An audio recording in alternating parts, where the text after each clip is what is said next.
Hey everyone! Today I'm diving into a piece of legislation that could significantly impact your future rides. It's called the No Kill Switches in Cars Act, or HR6563. Let's break it down.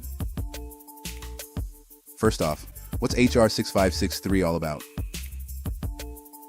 This bill, introduced by Representative Scott Perry, aims to repeal a mandate requiring new vehicles produced after 2026 to have kill switches. Now, these kill switches are designed to prevent vehicle theft by remotely disabling the engine.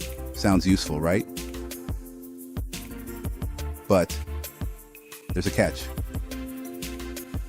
Supporters of HR 6563 argue that these switches come with a bundle of unintended consequences and logistical challenges.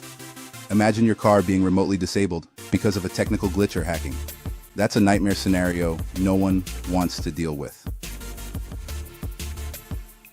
So, where does this bill stand now? As of December 2023, HR 6563 is in the early stages of the legislative process. It's been introduced to Congress, but there's still a long road ahead before it can become law. Now, let's talk about the implications. Proponents of the bill say that mandatory kill switches could affect vehicle operations and safety. For instance, what if your car gets disabled while you're on the highway? That's a serious safety concern.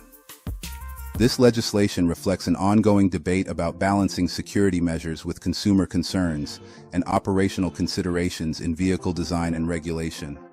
While kill switches aim to enhance security, it's crucial to consider the broader impact on drivers. If you're curious about the nitty-gritty details, you can check out the full bill on congress.gov, GovTrack, and Representative McCall's press release.